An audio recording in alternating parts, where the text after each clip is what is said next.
everybody, I'm Stella Chung and this is the Weekly Fix, the show where we round up all the gaming, entertainment, and esports headlines you may have missed this week. CD Projekt Red has shared footage of the next-gen upgrades for The Witcher 3, plus Microsoft is resurrecting the Xbox 360 controller. In the entertainment world, The Rock stated that DC Studios weren't on board with the Henry Cavill Superman return, and Samuel L. Jackson responds to Quentin Tarantino's comment on MCU actors not being real stars. We're back in the studio, so you already know, it's newsin' time.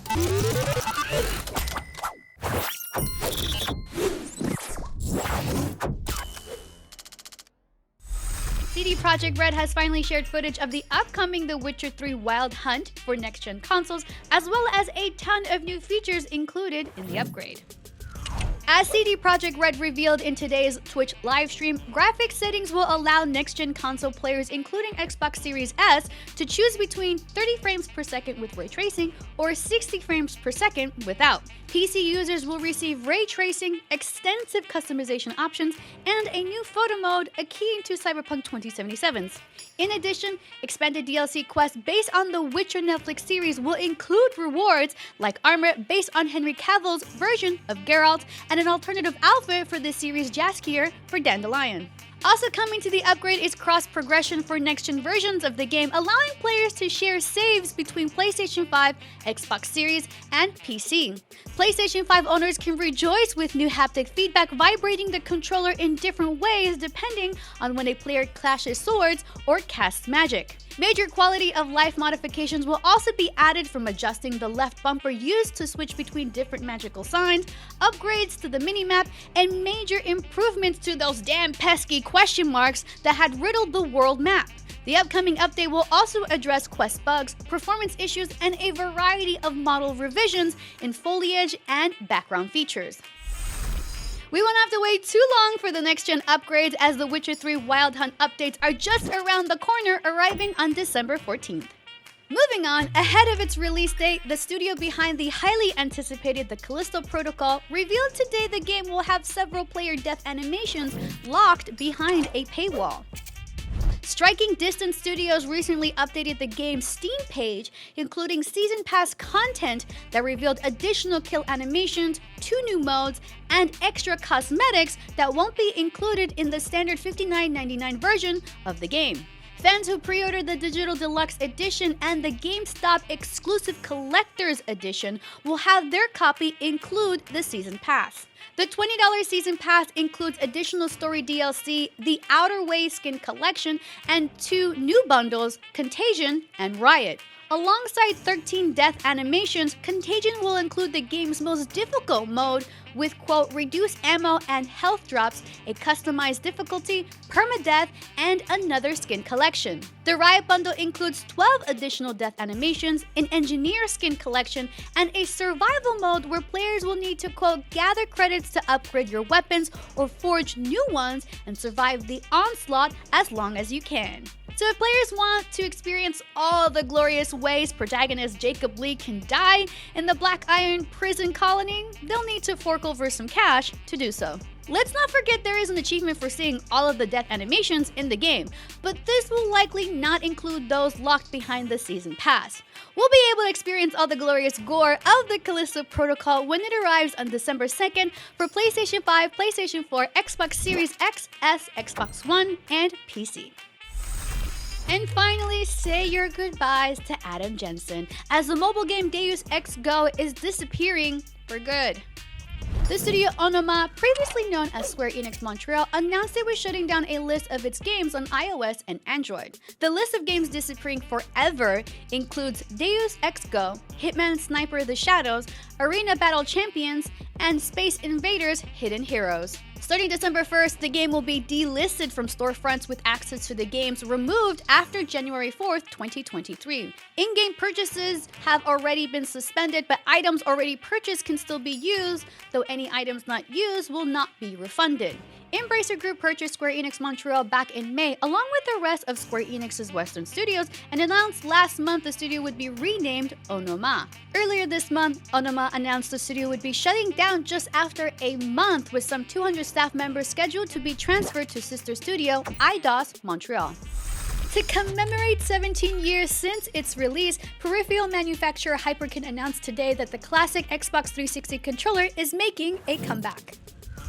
Announced via a press release, the Hyperkin Xenon is an officially licensed wired gaming controller that is a near identical replica of the beloved gamepad that launched with Microsoft's second console in 2005. The Xenon, which is a nod to the 360's original codename, will make a few changes to the original, adding a menu, view, and share button to allow full compatibility with the Series X and S. In all honesty, a truly modernized version of the Xbox 360 controller should be wireless, but maybe keeping it wired is for nostalgia. This isn't the first time the company has resurrected a beloved Xbox peripheral. In 2018, Hyperkin released a replica of the Duke, the original Xbox's infamously chunky controller, which then got two special edition versions in 2021 to celebrate the 20th anniversary of the console and the launch of the original Halo. There are no details on release nor pricing, but the Hyperkin Xenon will be available in 4 colors: black, white, pink, and red. Moving on, a new glitch has been discovered in Pokemon Scarlet and Violet that allows players to very easily duplicate their Pokemon, and yes, this includes the rare shiny ones. Reported on Nintendo Everything, YouTuber Austin John Plays released a video detailing the glitch, demonstrating how players can clone any wild Pokemon in the game. To trigger the glitch, simply catch the Pokemon you want to clone, head to the nearest open town that doesn't require a loading screen to enter, and once in town, quickly save and close the software. Upon booting back up and reloading the save file, the game will respawn the Pokemon in the same location it was discovered and caught. It won't work if tried with Team Star compounds or entering random Pokemon centers in the world. Austin's theory behind this glitch is, upon entering a town, the Pokemon in the world outside are in a suspended state and not despawned. Heading back out of town would cause them to despawn, so by closing the game and reopening with the save in town, the game loads the same Pokemon from the previous save file. Since its rough launch last week, Pokemon Scarlet and Violet have had their fair share of performance drops, lags, and comical glitches that have gone viral across social media. There's no word if or when these issues will be addressed, but it's likely that this cloning loophole will get patched out too. So take advantage of it while you can. And finally, Rainbow Six Siege's next season, Operation Solar Raid, starts soon, and it comes with a ton of new updates, including cross-play and cross-progression. In addition to these features, the update will include a new map, new operator, drone and weapon cosmetics, balancing to operators, updates to ADS movement, and a ton more. With the new crossplay and cross-progression feature, PlayStation and Xbox players can turn on or off automatically matchmaking together to offer lower wait times. Ubisoft currently has no plans to merge players on PC, and streaming platforms like Luna maintaining participants in separate matching queues. Voice communication, credits, renown, player ranking, and penalties will be shared between Xbox and PlayStation consoles via the Ubisoft Connect overlay. However, in-game options, operator loadouts, and equipment cosmetics will maintain specific to each console platform. After previously confirming the original Witcher was getting a remake, CDPR has now stated it will not resemble the 2007 version, but be something more akin to The Witcher 3. Announced in its third quarter financial results, CD Projekt Red described The Witcher Remake as a fully open-world, story-driven single-player RPG built in Unreal Engine 5 that would resemble what fans experience in Wild Hunt. Although CDPR reiterated it would be a while before it could share more details, studio head Adam Badowski expressed his team's sentiments returning to the title that founded the franchise, saying, "The Witcher is where it all started for us, for CD Projekt Red. It was the first game we made ever, and it was a big moment for us then. Going back to this place and remaking the game for the next generation of gamers to experience it feels just as big, if not bigger." In the first Witcher, Geralt's venture into the Temerian capital of Vizima was broken up into different levels, with players unable to backtrack for the most part once completed. In The Witcher 3, players returned to Vizima but with limited access to the royal castle. In the remake, CDPR says the entirety of Vizima, its outskirts, and so much more will be connected, allowing players to walk in and out of Vizima just like in The Witcher 3's free city, Novigrad.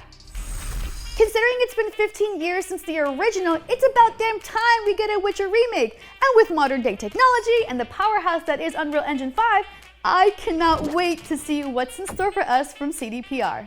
Moving on, DC Studios co-CEO James Gunn should change his name to James Fun, as he has now confirmed new DC films exist in the same canon as future video games. As reported by Eurogamer, Gunn was asked on Twitter if the studio had plans for the DCU to incorporate other forms of entertainment into the franchise, including TV shows and video games. Gunn's response affirmed the studio was indeed looking to tie future video games into the DCU canonically. The strategy is a clear deviation from the separate universes seen between Marvel films and games. Though we don't know if a crossover of Dwayne Johnson's Black Adam will appear in a game, it's clear Gunn and co-CEO Peter Safran's 8 to 10 year plan for the DCU will incorporate more than just films, TV shows, and animation. And finally, it's been 30 years since Paul Verhoeven's brutal science fiction movie Starship Troopers traumatized the minds of many with the possibility of if we went to war with alien bugs. Now developer Offworld Industries is taking it a step further with its latest announcement of a new video game, Starship Troopers Extermination, that brings my worst fears to life. In partnership with Sony Pictures Consumer Products, the cult classic 1997 sci-fi film will be adapted into a Titanfall ping-like 12-player PvE first-person shooter for PC, promising squad-based large-scale battles against the bloody bugs that wreak havoc in the movie. Players will choose between assault, support, or defense class troopers in the elite Deep Space Vanguard with unlockable perks and gear via the game's progression system. Build and maintain your defenses, battle against 5 different bug types, and survive the war against a race of giant alien insects with the intention of eradicating human life. Now, thanks to Offworld Industries, we'll get to experience the nightmarish reality protagonist Johnny Rico endured. Early access for the game will come sometime in 2023, but considering how brutal the movie was, I have high expectations for this adaptation. I'm seriously hoping for Dead Space-like death sequences, obscene amounts of gore, and a level of anxiety that mimics my traumatized youth when I first saw the movie.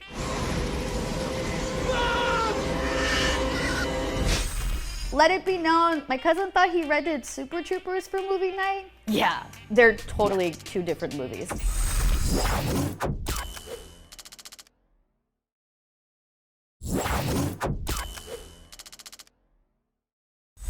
Since the launch of Pokemon Scarlet and Violet, players have riddled Reddit threads with significant performance-based issues, low frame rate, janky graphics, and just weird camera clipping, all with the hope its endgame content would be worth it. Now recent player footage has revealed the game's primary ongoing endgame content, Terror Raids, is just as busted. Players are seeing significant issues with Scarlet and Violet's Terror Raids, which see players battle powerful terrestrialized Pokemon with very difficult ratings within a time limit. Gameplay footage reveals players experiencing turn skips, major online lag, health bar inconsistency, moves randomly executing at times, and utter chaos with the game's timer. This also includes moments of being denied the ability to choose the next moves for long stretches of time with absolutely no menu or prompts. In some cases, HP bars don't reflect a Pokemon's health at a given moment, making it hard to even heal them. Terrestrializing your Pokemon is highly recommended, but doing so results in a lengthy animation sequence through which the timer continues to tick down. What's worse, the ticker continues to count down even during similar time delays, like when using moves, holding items, or when abilities result in a lot of text or animations. Even with a team of good Pokemon, many are faced with awful Terror Raids battling online queues that sit on connecting for what seems like forever.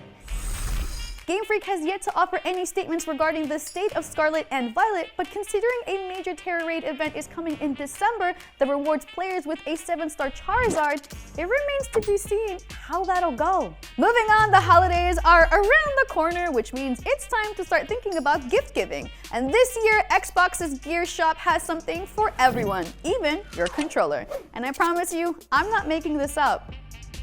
Humanize your controller with the latest Xbox Mini Controller hoodie. It offers little holes for the controller's arms and a hoodie to cover your Xbox Series X or S controller head to stay nice and toasty for winter. And if for any reason the hoodies sell out, get a comfy 90s sweatshirt hoodie for your drinks, cause you know, they too need to feel cozy this winter. Although this drinkware doesn't come with armholes, cause you know your energy drink doesn't have arms, it'll still look and stay cool while you game. I do worry if humanizing your drinks makes you a vampire when, you know, you digest them, but that's besides the point. In all seriousness, let me know in the comments if you get either the Xbox hoodie or puffin drinkware. And if you do happen to put it on your pets, tag us. And finally, Grand Theft Auto is a globally known IP that has made history in both controversy and sales. But GTA series creators weren't actually too optimistic of its future, once regarding it as, quote, most likely not to succeed.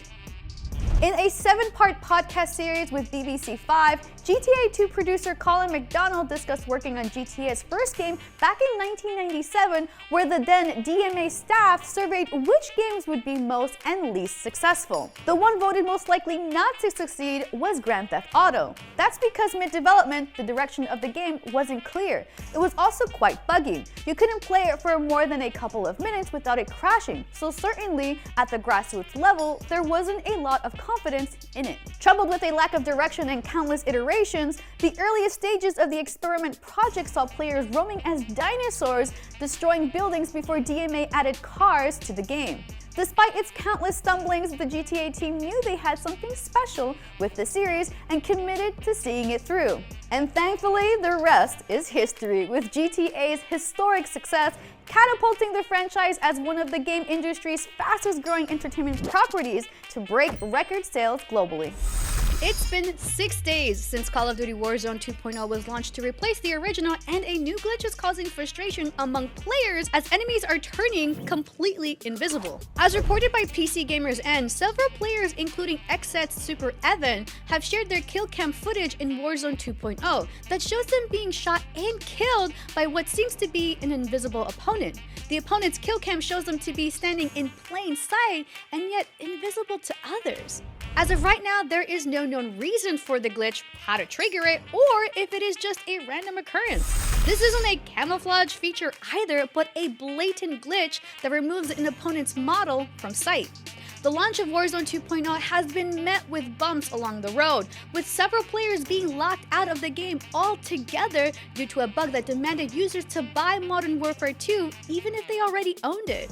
Others reported latency issues in a handful of matches that caused significant spikes and disconnection, while some can't even launch the game at all.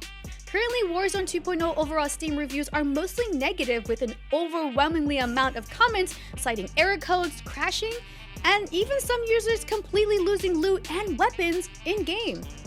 Regardless, fans are still playing Warzone 2.0, with Steam showing double the amount of players over the single-player release, peaking over the weekend at 491,000. As of right now, Call of Duty's official channels have yet to acknowledge the issues reported by players, but we will update you as soon as we learn more. Moving on, Nintendo announced Mario Kart 8 Deluxe's Booster Course Pass Wave 3 coming this December, bringing 8 new tracks to the game. In a new trailer from Nintendo, Wave 3 will include Maple Treeway from Mario Kart Wii, Rainbow Road and Rock Mountain from Mario Kart 7, Boo Lake from Mario Kart Super Circuit, and Berlin Byways and London Loop from Mario Kart Tour.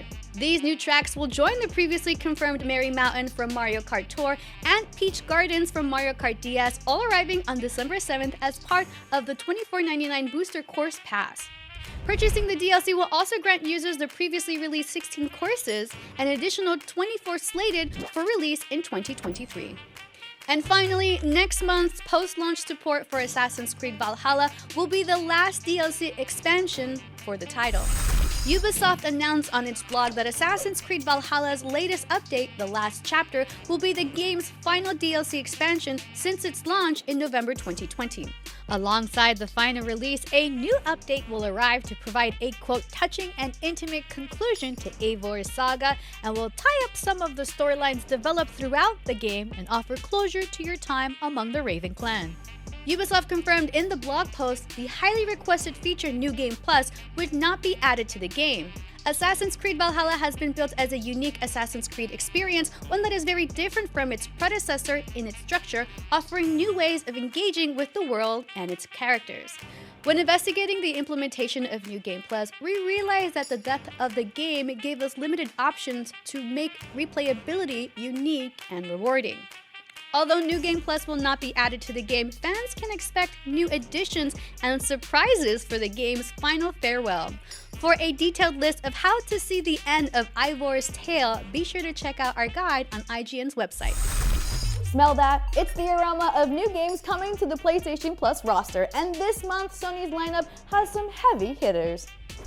As revealed on the PlayStation blog, BioWare's larger-than-life RPG trilogy Mass Effect Legendary Edition is coming to the service. This edition includes the remastered 4K versions of all 3 original Mass Effect games, over 40 additional pieces of DLC content, promo weapons, armor, and more. So if you missed out on the iconic sci-fi saga of Commander Shepard's battle against the Reapers, this is your moment.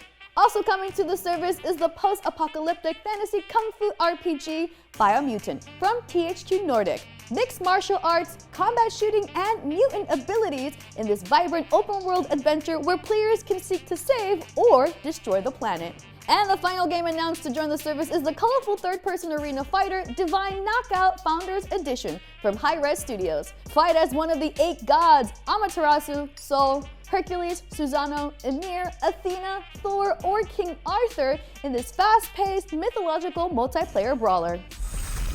All 3 games will arrive on the servers on December 6th at no extra cost to all PlayStation Plus subscribers.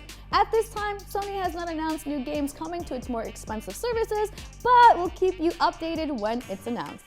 Moving on, Sega surprised its fans today by detailing Sonic Frontier's 2023 content roadmap, listing new features coming to the game. The official Sonic the Hedgehog Twitter account announced in an image 3 content updates for 2023, with the first being a new jukebox, photo mode, and new challenge modes. The second update will arrive around Sonic's birthday in June, with additional open zone challenges and Cocos to collect. The final update announced is possibly the biggest one, which will include additional playable characters and a new story expansion. Although the details of Update 3 are unknown, the post alludes to Tails, Amy, Knuckles, and Sage as possible additional characters. And surprise! Sega got you a little present for the holidays! The developer is adding a free holiday cheer suit to Sonic Frontiers on December 21st. He should have no problem getting presents delivered on time. That dude's fast as heck. And finally, developer Supermassive Games announced its upcoming action horror shooter, Switchback VR, will launch as a Day 1 title for PSVR 2. As reported by Eurogamer, the Dark Pictures Switchback VR will launch the same day as the PlayStation VR 2 on February 22nd, 2023. Pre-ordering the title for $39.99 USD will reward players with cosmetics, including a demon handgun, a premium Skull and Bones card, a Skull bobblehead, and a special edition gold gun. Set in the same unsettling universe as The Man of Medan and its other Dark Pictures titles, Switchback VR will see players experience a horror-themed on-rails shooter. Making use of the PSVR 2's eye tracking and haptic feedback, players can expect similar gameplay to the developer's 2016 spin-off Until Dawn: Rush of Blood, but with a much more immersive experience. In a move that would have Sonic wagging his finger in disapproval, Sega designer Yuji Naka has been busted for suspected insider trading. The Sonic the Hedgehog co-creator was arrested by the Special Investigation Department of the Tokyo District Public Prosecutor's Office on suspicion that during his time working for Square Enix, Naka bought shares of a developer called Aiming ahead of the announcement the developer would be partnering with his employer to make the Dragon Quest Tact mobile game. Allegedly, the developer bought 10,000 shares valued at $20,000 USD. Naka left Square Enix in June of last year, but that clearly didn't absolve him of any misdoings. A number of others were also arrested, including 2 former Square Enix employees, Taisuke Sasaki and Fumiaki Suzuki, who allegedly purchased a combined total of 162,000 shares of Aiming, valued at around $337,250 USD. Sasaki is alleged to have informed Naka and Suzuki about the potential rise in the value of aiming's shares. Considering Dragon Quest mobile games basically print money in Japan, buying stock in a company making one is smart business. But doing it before the news is public isn't exactly fair game. Insider trading, if you're unfamiliar, is the act of buying and selling stocks based on confidential or non-public information with the intention of making money. It is unclear if Naka or the other employees have sold their shares, but whether or not the perpetrator turns a profit doesn't make it any less of a crime. Nonetheless, the story is far from over, and we will provide updates as they are released. Moving on, a new report from parent company Embracer Group has announced the developer of Saints Row, Volition, will be transferred to new hands despite it being financially successful. According to the report, the recent Saints Row's reboot, which was managed by the Embracer subsidiary PlayOn, did meet Embracer's financial forecast, but its public reception fell short of expectations. Despite some technical issues, the last game had its fun moments, but it definitely paled in comparison to the series' earlier high points, and it clearly wasn't the fresh start for the franchise Embracer had hoped for. Future Saints Row games and any other unannounced Volition projects will now be overseen by Gearbox, which the report states has, quote, an experienced management team in the US to create future success at Volition. What do you make of this? Do you think there's another Saints Row reboot on the horizon? Let me know in the comments. Celebrating 20 years of revolutionary stealth action redefined, Ubisoft released a new video looking back at the franchise and offering our first looks at the upcoming Splinter Cell remake. Via Ubisoft's official YouTube channel, developers working on the upcoming remake sat down to reminisce on iconic entries in the franchise, as well as to assure fans the developers are aiming to create a, quote, top-tier remake that pushes quality as much as possible. The discussion, led by creative director Chris Audi, unveiled the first concept art of the remake that will return to the beginnings of Sam Fisher's saga with the goal to set a good foundation for the franchise going forward. Developed by Ubisoft Toronto, fans can expect a more authentic modern take, leveraging the publisher's engine, Snowdrop.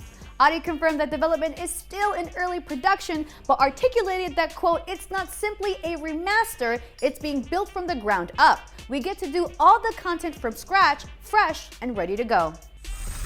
In addition to a remake, Ubisoft also has a Netflix animated series in the works, so there are lots in store for Splinter Cell fans. Moving on, a return to Noskov is on the horizon as a new Legacy of Kain seems likely after the Embracer Group received an overwhelmingly strong response from fans. Back in October, Crystal Dynamics, under the hands of new ownership Embracer Group, released a survey asking if fans would like to see a return to long-dormant beloved franchises like Legacy of Kain. In a shocking display of enthusiasm, the company received over 100,000 responses from fans, prompting Embracer CEO Phil Rogers to respond with, in the past, we found that surveys typically get between 1,000 and 3,000 responses, but when we asked folk about Legacy of Kain, we received over 100,000 responses and 73,000 gamers completed it entirely. Rest assured, we hear you loudly and clearly, and will continue to update you on the what-if possibilities ahead for Legacy of Kain in the future. Embracer Group stated explicitly the company is looking to delve into the developer's catalog of games to explore opportunities for remakes, remasters, and sequels. Personally, other titles that would fit the bill perfectly are Deus Ex and Gex. But what do you think? Sound off in the comments what titles you'd like to see make a comeback. It's time to take a quick break. When we come back, we go over Netflix's ad-supported tier ruining the potential of anime on the platform, and Bob Iger is returning as CEO of Disney. See you in a bit. Welcome back. Samuel L. Jackson has responded to Quentin Tarantino's comments about MCU actors not being superstars by saying they are superstars. But first, The Rock shared that the powers that be at DC Studios were against Henry Cavill's return as Superman. Let's find out some more. Now, in rather crazy and unexpected news, The Rock revealed that DC Studios weren't initially on board with bringing back Henry Cavill as Superman. Now, here's what he had to say in a recent Twitter post. We have to bring back the most powerful, unstoppable force of all time in any universe. And you guys know who I'm talking about. Of course, that is Superman, and that's Henry Cavill. And, you know, at the end of the day, the studio was not bringing Henry Cavill back inexplicably and inexcusably. But we weren't going to take no for an answer. This has been years in the making regarding bringing Henry Cavill back, and years of strategic conversations, and we were not going to take no for an answer.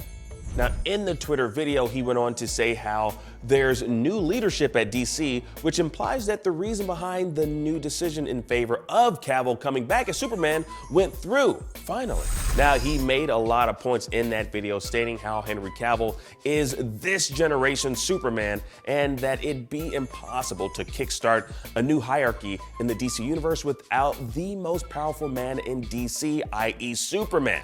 Now, Warner Brothers could have obviously, just recast the role, but to be honest, it wouldn't make any sense to do so if we already have an actor established in that particular role and willing to return to portray the character. Now, it's rather crazy to think that there was initial pushback towards Henry Cavill returning as Superman, and it makes you wonder, what the former leadership at DC Studios were even thinking. Now, with The Rock's grandiose ideas for Black Adam, having him challenge the Man of Steel, and James Gunn presiding over all of DC films and television, it'll be interesting to see where the DC universe goes from here, say maybe 5 to 10 years from now. Now, do you think we'll start to see a more interconnected universe similar to MCU? Is that even something that you'll want? Let us know about it in the comments below, and let's talk about it.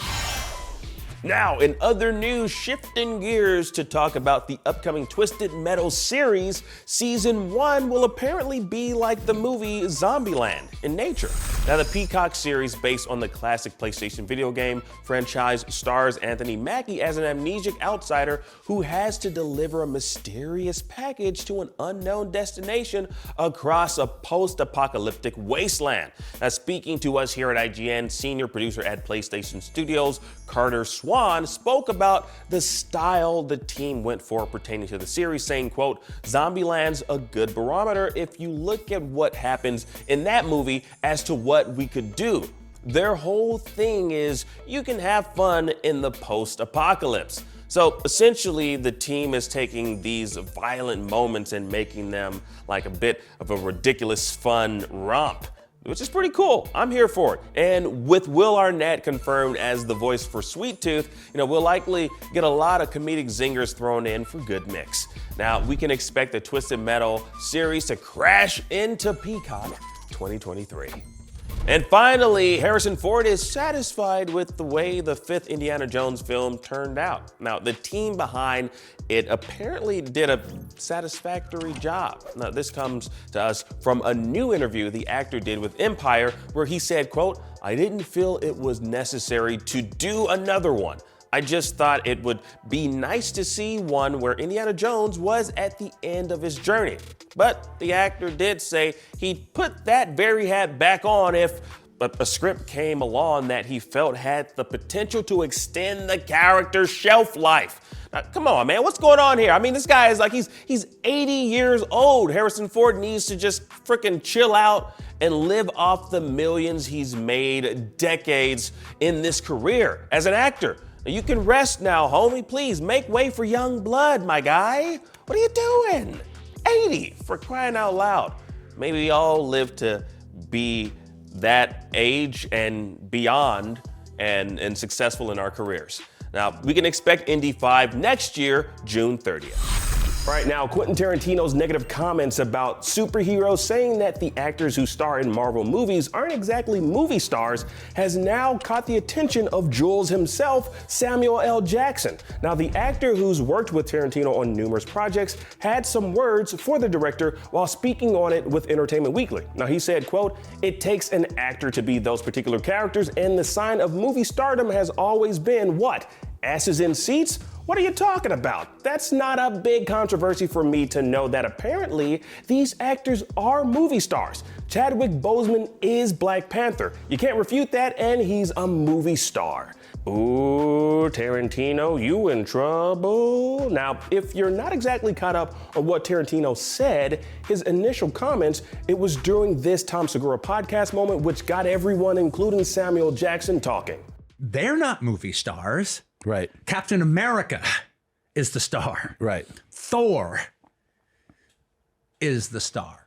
I mean, I'm not the first person to say that. I think that's been said a zillion times. But it's like, it's these franchise characters that become a star. If an actor stars in a movie that does as good as the Marvel movies do, well, that guy's a new star. Sure. They're an absolute star, and that means that people dig him or her. Yeah. And they like them and they want to see them and stuff. And then they, Sandra Bullock is in Speed. Right. All right. And everyone thought she was amazing in it. All right. She was charming as hell. Everyone fell in love with her. And so, even she does a couple of mediocre movies after that, The Net and something else. Okay. Well, people went to see it because they were like excited Sandra by Sandra Bullock. Bullock. They want to see her in something else. And she's good in those movies. Yeah. But that's not the case now. Yeah. Yeah, it's not the case. No. We want to see that guy playing whoever, Wolverine or whatever. Now, if you think about it, Quentin, and I can call him Quentin, I consider him a friend. If you think about what Quentin said, he kind of has a valid point. Now, expounding on his example, Tom Holland was a young actor in Hollywood before he stepped into the role of Spider-Man, but he definitely wasn't a household name beforehand. Now, I and the majority of Marvel fans were excited when we saw that iconic moment where Tony Stark called out for underoos and Spider-Man swung in and said, "Hey everyone." Good job. Now let's just be honest here. We weren't excited because it was Tom Holland. We were excited because it was Spider-Man making his first appearance in the MCU. But his role as Spider-Man did in fact make him a household name and subsequently a movie star. Now Tarantino's point is actors cast in superhero roles today have the fortunate luxury of being tied to the popularity of a pre-established iconic character in pop culture that can then catapult them into movie stardom. Now, back in the day, before the influx of superhero movies, you didn't have that luxury.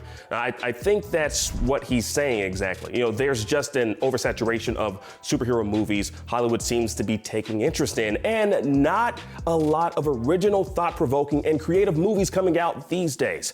Now, I'd argue they still exist. Daniel Kaluuya was particularly an unknown before Get Out, and that particular film from Jordan Peele definitely made him a movie star, with consumers flocking to theaters to see him in various other films. So it is still possible to have these original standalone ideas that can subsequently launch the careers of movie stars. Because the majority of people went to see Get Out because it was Jordan Peele's directorial debut and Daniel Kaluuya's acting, from what we garnered from the trailers and the critical reviews, was something worth watching. Now, I personally understand the whole Marvelization of Hollywood Tarantino was talking about, and putting myself in the shoes of a Marvel fan. I am a Marvel fan. I didn't see the Spider-Man movies because of Tom Holland. I didn't see the Hulk movies because of Edward Norton or Eric Bana. I went to see those films because I grew up watching them in cartoons and reading about them in the comics. The actors were really just ancillary. Now, I think Samuel L. Jackson misinterpreted what Tarantino was saying. He never said actors like the late Chadwick Boseman aren't movie stars, but the fans were more interested in seeing Black Panther than the actor portraying the Marvel character.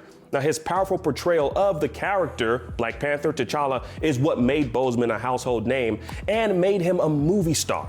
And even now, with his untimely death, Marvel fans are still rallying for the MCU to eventually recast the role of T'Challa, and it seems that'll likely happen at some point in the MCU, given what's witnessed in Wakanda Forever. But you know what? Those are just my thoughts. I'm curious to know which side of the fence you sit on with this one. Do you agree with Tarantino on the whole Marvelization of Hollywood, with these Marvel superheroes essentially turning actors into movie stars? Now, I want y'all to keep in mind, Chris Evans was the Human Torch at one point, but it took him becoming the powerhouse, the AAA superhero Captain America, to really make him rise to movie stardom. Anyway, let us know your thoughts down below.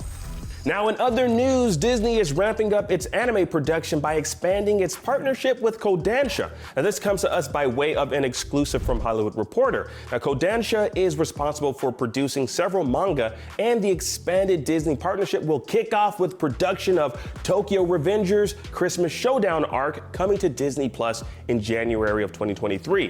Now, Kodansha's licensing extends to such franchises as Akira, Beck, Battle Angel Alita, and many more, so it'll be interesting to see the Disney Plus original anime selections grow from here.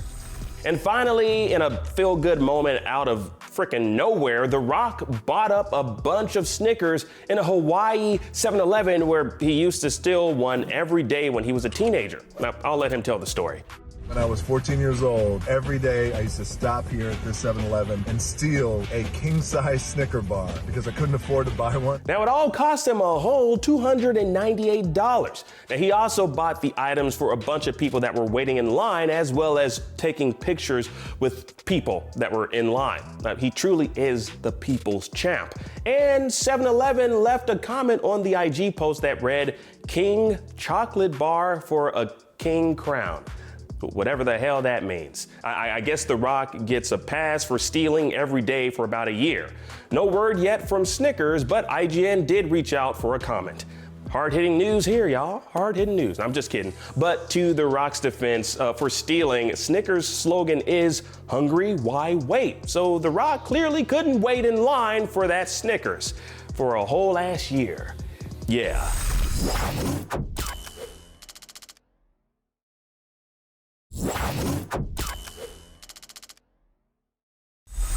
Right now, Netflix might be losing a bunch of anime programs due to the streaming giant's new ad-supported subscription tier. Now, this news comes by way of the Japan Times, which reported that the anime broadcasting company NHK has asked Netflix to suspend distribution of its titles, 22 in total. Now, that includes titles like Cardcaptor Sakura, Vinland Saga, Attack on Titan, and many others.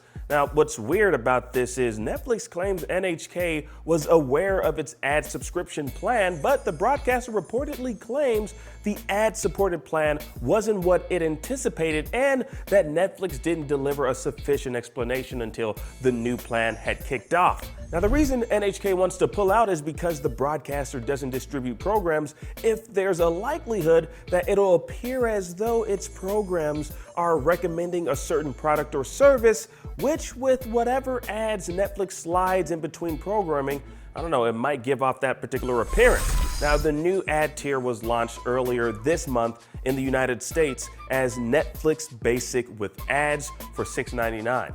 Now, while there seems to be a disagreement between the two companies, Netflix has currently stopped showing ads on NHK programs for now, while the two figure out a long-term solution. And you know what, when you think about it, I think the long-term solution is just that. Just don't run ads on its anime programs if you want to keep them on your service. Ads in general really annoy me, so I personally wouldn't opt for any ad-supported tier on any streaming service. Now, anime is obviously a hot commodity for Netflix, so hopefully, they'll be able to reach an amicable solution with NHK to retain those shows. And what do y'all think about all of this? Are you gonna miss Attack on Titan if it goes away? Hopefully it won't. Comment down below and let's discuss. Now, in other news, the Blade reboot scored a new director with Yann Dimanche. Now, this is according to Deadline, where the director will helm the upcoming Marvel film starring Mahershala Ali. Dimanche was an executive producer and director on the short-lived Lovecraft Country HBO series. Now, he'll be directing from a brand new script currently being penned by Michael Starbury, with the movie slated for release September 6th, 2024. Now, the Blade reboot was originally supposed to come out next year, but with the script rewrites and original director Bassam Tariq dropping out just weeks before filming was to begin, the schedule got pushed back. Now, whether or not this Blade movie will be considered as part of Phase 5 or Phase 6, given its new release date, remains to be seen. And finally, check out this poster for HBO's The Last of Us. Now, Bella Ramsey and Pedro Pascal are looking more like their respective characters in Ellie and Joel, with the series poster drawing similarities to the box art of the original The Last of Us video game released in 2013. And there's even a quote from the original game on this series poster that reads, "When you're lost in the darkness, look for the light." It seems like yesterday, we just heard about this particular series, but it's scheduled to premiere January 15th next year on HBO Max. And with the Walking Dead series finale this past week, fans of the zombie genre with a twist of emotional allure have something to fill that brain-eating void. Now, Walt Disney's current CEO, Bob Chapek, is out at the House of Mouse, with Bob Iger returning as his new replacement. Now, the wild switch-up was revealed over the weekend during a board of directors meeting, effective immediately. What's crazy about this is Iger left the role not too long ago, back in 2020. Now, his new contract will see him serve as CEO for the next 2 years. Now, it seems Chapek was only good for Disney during the pandemic, with the chairman of the board saying, quote, "We thank Bob Chapek for his service to Disney over his long career, including navigating the company through the unprecedented challenges of the pandemic."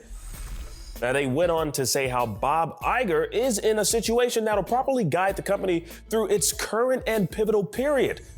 Now, all this news comes days after Chapek issued a few cost-cutting measures that included hiring freezes and layoffs. And Disney's quarterly earnings weren't looking too hot, with its streaming service suffering a near $1.5 million loss in that division. Now, Chapek's decisions as CEO clearly didn't sit well with the board, so they did what they felt would be best for the company by bringing back Iger. Now, he had a long tenure previously as CEO, serving from 2005 to 2020, so maybe he's the man for the job. Now, let us know your thoughts down below. Now, in other news, Thor: Love and Thunder's Chris Hemsworth is planning to take a break from acting after learning he's at risk of developing a form of dementia. In a recent episode of Limitless, the actor learned that his genetic makeup could lead to him developing Alzheimer's disease, which is a form of dementia that causes memory loss and confusion. Now, speaking further to Vanity Fair about it, he said, quote, "It really triggered something in me to want to take some time off. And since we finished the show, I've been completing the things I was already contracted to do. Now, when I finish this tour this week, I'm going home and I'm going to have a good chunk of time off and just simplify. Be with the kids, be with my wife." And so he should. No one here or any of his fans out there can blame him. And we appreciate all of your contributions in the entertainment industry throughout the years. Now, there's a lot going on over at Twitter, with a lot of Twitter employees not being on board with what Elon Musk is dubbing hardcore Twitter 2.0. I don't know if Elon ever heard of the saying, "If it ain't broke, don't fix it," but it seems he's hell-bent on forcing us to cop up $8 and a slew of other unnecessary action items just to share our thoughts on the social media platform. And now a bunch of Twitter employees are locked out of Twitter HQ, as Elon and his leadership are scared some of their employees might sabotage the company from the inside. So they're doing some weird covert ops to try and find out which employees are suspect and need to have their access cut. That's kind of crazy to see a man with a lot of money buy a company for a lot of money, only to burn said money-making machine to the ground in an odd attempt to supposedly upset the masses. I personally don't care enough about Twitter, as it's not my most popular social media platform, but it's rather entertaining to watch everyone so upset about it and going to Twitter to post how upset they are about the impending changes. Now, how about, you just leave the damn platform if you're so upset about it? And it appears some folks are doing just that, with some Twitter users leaving for other social media platforms like Tribal, Discord, and Mastodon. Now, according to a New York Times post, Twitter employees were sent a Google form with the question asking if they'd want to stay with the company given its impending changes, and some employees apparently just opted to post a farewell message on the platform and kiss the company goodbye. That definitely seems Elon's involvement with the company has been the kiss of death for Twitter, with supposedly half of its staff either being fired or resigning. But at least Elon did the right thing, admitting he was wrong in firing Ligma and Johnson, giving them back their jobs. That's a plus. Now, what do y'all think about all of this news, this Twitter debacle? Sound off in the comment section down below. Let's discuss. Curious to know if you plan on leaving the platform. Now, in other news, we got Stone Ocean returning with its final episodes this December, wrapping up Jolene's bizarre story as she kicks ass in a maximum security prison against other stand users. Now, Netflix dropped the new trailer, and it's honestly looking like it'll live up to the manga. It'll be interesting to see where the JoJo's anime will go from here, as the Stone Ocean series kind of sets up the rest of the franchise in a unique way. The Stone Ocean drops the final batch of episodes December 1st. After Worlds this year, there were rumors that Faker was considering options in other regions, including the LCS. Faker has been with T1 since 2013, where he won his first Worlds title and would go on to win 2015 and 2016's World titles. While T1 lost Worlds to DRX after a nail-biting but thrilling 5 series, Faker didn't fail to showcase why he's one of the best players in League. Following this year's run for Worlds, Faker signed with T1 for another 3-year contract and to pursue the 2023 title next year. Despite getting interest from Team Liquid and FlyQuest in wanting to sign Faker, he's moved forward in investing a future with T1 and staying with the LCK. T1's roster will remain the same as this year with Zeus, Warner, Gumayusi, and Kyria. Good luck to the returning T1 team, and we hope to see you make it to Worlds next year. Speaking of other major tournaments, Apex Legends Global Series Pro League has been facing some not-so-ideal situations. While the teams competing in ALGS have been fantastic to watch, the actual core game has been criticized for the bugs that have been more than noticeable in matches. Dark Zero, the winners of the 2022 ALGS Championship, were Valkyrie ulting on the map Stormpoint when they were shot down and then subsequently teleported to a random location on the map outside of the circle. Bogdan, unable to move or heal, Dark Zero was eliminated at 8th place in the match. This bug continued several times, but not to that same degree and not to the same team. FaZe Clan came across the bug where the HUD disappears and SlurpEG was unable to see his inventory or see any major details in the game. With these major bugs being highlighted recently, pros have been calling for some action to be taken to stabilize the game for the sake of competitive integrity. Respawn has not said anything yet, but we'll keep you updated on when or if they do. In some unexpected news, Konami has unveiled the Coppa eFootball Italia tournament. This tournament focuses on fan-focused esports competition featuring 7 Italian football teams. This will also incorporate the eFootball partner clubs, youth players, and professional players with their fans.